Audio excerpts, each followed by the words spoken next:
ಕೆಲ ಹೊತ್ತಲ್ಲೇ ಆಸ್ಪತ್ರೆಯಿಂದ ಮನೆಗೆ ಚೆನ್ನಮ್ಮ ಪಾರ್ಥಿವ ಶರೀರ. ಪದ್ಮನಾಭನಗರ ನಿವಾಸದಲ್ಲಿ ಚೆನ್ನಮ್ಮ ಅಂತಿಮ ದರ್ಶನಕ್ಕೆ ಸಿದ್ಧತೆ ಆಗಿದೆ. ನಾಳೆ ಮಧ್ಯಾಹ್ನದವರೆಗೂ ಬೆಂಗಳೂರಿನಲ್ಲಿ ಅಂತಿಮ ದರ್ಶನ. ಮಧ್ಯಾಹ್ನದ ನಂತರ ಹಾಸನದತ್ತ ಚೆನ್ನಮ್ಮ ಪಾರ್ಥಿವ ಶರೀರ ತೆಗೆದುಕೊಂಡು ಹೋಗಲಾಗುತ್ತೆ. ನಾಳೆ ಮಧ್ಯಾಹ್ನದ ನಂತರ ಹರದನಹಳ್ಳಿಯಲ್ಲಿ ಅಂತ್ಯ ಸಂಸ್ಕಾರ ನೆರವೇರಲಿದೆ. ದೇವೇಗೌಡರ ಕುಟುಂಬಸ್ಥರು ಸಂಬಂಧಿಕರಿಂದ ಸಿದ್ಧತೆ ನಡೀತಾ ಇದೆ. ಮಣಿಪಾಲ್ ಆಸ್ಪತ್ರೆಯಲ್ಲಿ ಬುಧವಾರದಿಂದ ಚಿಕಿತ್ಸೆ ಪಡಿತಾ ಇದ್ರು ಚೆನ್ನಮ್ಮ ಅವರು. ಉಸಿರಾಟದ ಸಮಸ್ಯೆಯಿಂದ ಆಸ್ಪತ್ರೆಗೆ ಅಡ್ಮಿಟ್ ಆಗಿದ್ರು, ವಿಧಿವಶರಾಗಿದ್ದಾರೆ. ನಾಳೆ ಮಧ್ಯಾಹ್ನದ ನಂತರ ಹರದನಹಳ್ಳಿಯಲ್ಲಿ ಅಂತಿಮ ಸಂಸ್ಕಾರ ನಡೆಯುತ್ತೆ. ನಾಳೆ ಮಧ್ಯಾಹ್ನದ ನಂತರ ಹಾಸನದತ್ತ ಪಾರ್ಥಿವ ಶರೀರ ತೆಗೆದುಕೊಂಡು ಹೋಗಲಾಗುತ್ತೆ. ಮಧ್ಯಾಹ್ನದ ನಂತರ ಹರದನಹಳ್ಳಿಯಲ್ಲಿ ಅಂತಿಮ ದರ್ಶನ. ಸೋಮವಾರ ಹಾಸನದ ಹರದನಹಳ್ಳಿಯಲ್ಲಿ ಅಂತ್ಯ ಸಂಸ್ಕಾರ ನಡೆಯುತ್ತೆ. ನಾಳೆ ಅಂತ್ಯ ಸಂಸ್ಕಾರ ಅಂತ ಹೇಳಲಾಗಿತ್ತು, ಆದರೆ ನಾಡಿದ್ದು ಸೋಮವಾರ ಅಂತ್ಯ ಸಂಸ್ಕಾರ ನಡೆಯುತ್ತೆ. ನಾಳೆ ಮಧ್ಯಾಹ್ನದ ತನಕ ಪದ್ಮನಾಭನಗರದಲ್ಲಿ ಅಂತಿಮ ದರ್ಶನಕ್ಕೆ ವ್ಯವಸ್ಥೆ. ಅದಾದ ನಂತರ ಪಾರ್ಥಿವ ಹಾಸನದ ಹರದನಹಳ್ಳಿಗೆ ಕೊಂಡೊಯ್ಯಲಾಗುತ್ತೆ.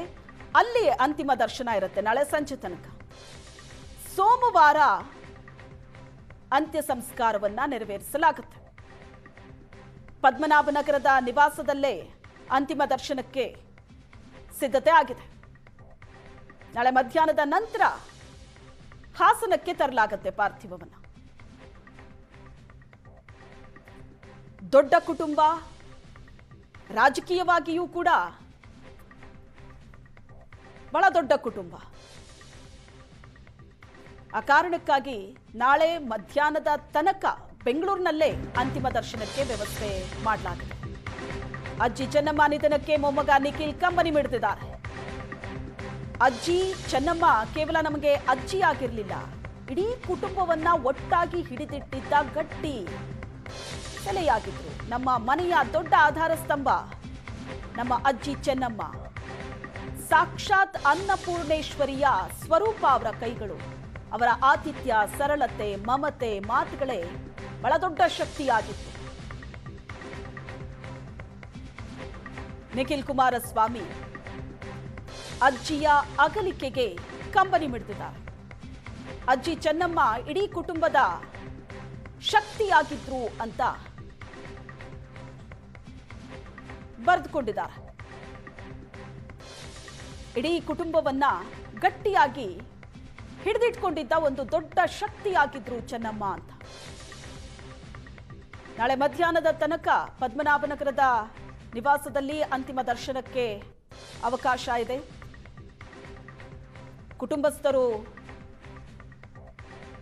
ಅಂತಿಮ ದರ್ಶನ ಪಡೆಯೋದಿದೆ. ಜೊತೆಗೆ ರಾಜಕೀಯವಾಗಿ ಅನೇಕ ಗಣ್ಯರು ಈಗಾಗಲೇ ಆಸ್ಪತ್ರೆಗೂ ಬಂದು ಹೋಗಿದ್ದಾರೆ. ಬಹಳ ದೊಡ್ಡ ಕಾರ್ಯಕರ್ತರ ಬಳಗ ಇದೆ, ಆಘಾತದಲ್ಲಿದ್ದಾರೆ. ಅಂತಿಮ ದರ್ಶನವನ್ನ ಪಡೆಯೋದಕ್ಕೆ ನಾಳೆ ಮಧ್ಯಾಹ್ನದ ತನಕ ಅವಕಾಶ ಇದೆ. ಅದಾದ ನಂತರ ಹಾಸನಕ್ಕೆ ಪಾರ್ಥಿವ ಕೊಂಡೊಯ್ಯಲಾಗುತ್ತೆ. ಅಲ್ಲಿ ಅಂತಿಮ ದರ್ಶನಕ್ಕೆ ವ್ಯವಸ್ಥೆ ಆಗ್ತಾ ಇದೆ.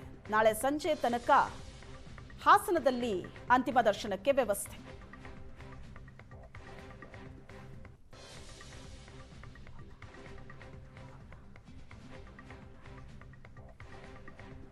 ಮಣಿಪಾಲ್ ಆಸ್ಪತ್ರೆಗೆ ನಂಜಾವಧೂತ ಸ್ವಾಮೀಜಿಗಳು ಬಂದರು.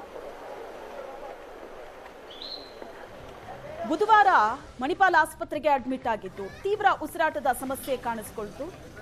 ಒಂದು 6 ತಿಂಗಳಿಂದ ಅವರ ಆರೋಗ್ಯ ಸಾಕಷ್ಟು ಏರಿಳಿತಾ ಇತ್ತು. ಮಣಿಪಾಲ್ ಆಸ್ಪತ್ರೆಯಲ್ಲಿ ಚಿಕಿತ್ಸೆ ಫಲಕಾರಿಯಾಗಿಲ್ಲ. ಕೆಲ ಹೊತ್ತಲ್ಲೇ ಆಸ್ಪತ್ರೆಯಿಂದ ಮನೆಗೆ ಚೆನ್ನಮ್ಮ ಅವರ ಪಾರ್ಥಿವ ಶರೀರ. ಪದ್ಮನಾಭನಗರದ ನಿವಾಸಕ್ಕೆ ಪಾರ್ಥಿವ ಶರೀರ ಆಗಮಿಸಲಿದೆ.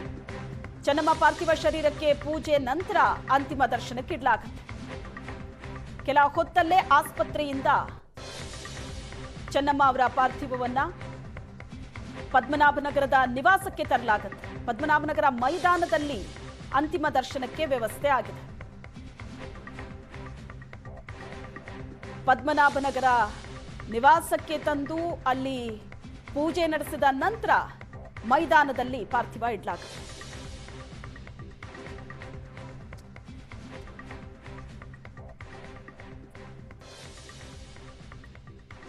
ಬಹಳಷ್ಟು ಜನ ಮಾತಾಡಿದ್ರು ಚೆನ್ನಮ್ಮ ಅವರ ಬಗ್ಗೆ, ಅವರ ಸರಳತೆ ಬಗ್ಗೆ, ಅವರ ದೈವ ಭಕ್ತಿ ಹೇಗಿತ್ತು. ಬಹಳಷ್ಟು ಜನ ಅದನ್ನ ಮಾತಾಡ್ತಾ ಇದ್ರು. ಮನೆಗೆ ಯಾರೇ ಬಂದರೂ ಕೂಡ ಅವರನ್ನ ಉಪಚರಿಸಿ ಕಳಿಸ್ತಾ ಇದ್ರು, ಊಟ ಬಡಿಸ್ತಾ ಇದ್ರು, ಕಾಫಿ ತಿಂಡಿ ಬಗ್ಗೆ ವಿಚಾರಿಸ್ತಾ ಇದ್ರು. ಮನೆಗೆ ಯಾರೇ ಬರಲಿ, ಎಷ್ಟೇ ಜನ ಬರಲಿ, ಅವರನ್ನ ಬಹಳ ಪ್ರೀತಿಯಿಂದ ವಿಚಾರಿಸ್ಕೊಳ್ತಾ ಇದ್ರು ಚೆನ್ನಮ್ಮ ಅವರು. ರಾಜಕೀಯವಾಗಿ ಯಾವತ್ತೂ ತಮ್ಮನ್ನ ತಾವು ತೊಡಗಿಸ್ಕೊಂಡವರಲ್ಲ ಚೆನ್ನಮ್ಮ ಅವರು. ಆದರೆ ಒಬ್ಬ ಯಶಸ್ವಿ ರಾಜಕಾರಣಿಯ ಬೆನ್ನ ಹಿಂದೆ ಗಟ್ಟಿಯಾಗಿ ನಿಂತವರು ಚೆನ್ನಮ್ಮ ಅವರು. ದೇವೇಗೌಡರು ರಾಜಕೀಯವಾಗಿ ಯಶಸ್ಸಿನ ಉತ್ತುಂಗವನ್ನ ಮುಟ್ಟಿದ್ದಾರೆ. ಒಬ್ಬ ಯಶಸ್ವಿ ರಾಜಕಾರಣಿಯಾಗಿದ್ದಾರೆ ಅಂದ್ರೆ ಅದಕ್ಕೆ ಕಾರಣವೇ ಚೆನ್ನಮ್ಮ ಅವರು ಮತ್ತು ಅವರ ದೈವ ಭಕ್ತಿ ಅಂತ ಬಹಳಷ್ಟು ಜನ ಮಾತಾಡಿದ್ರು. ಅಷ್ಟು ದೇವರ ಪೂಜೆಯಲ್ಲಿ ನಿರತರಾಗ್ತಾ ಇದ್ರು.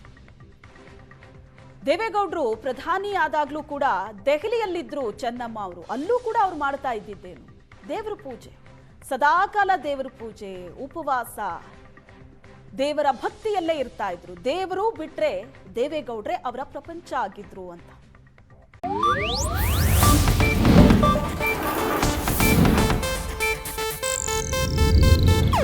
ಇದು ಏಷ್ಯಾನೆಟ್ ನ್ಯೂಸ್ ನೆಟ್ವರ್ಕ್ ಪ್ರಸ್ತುತಿ.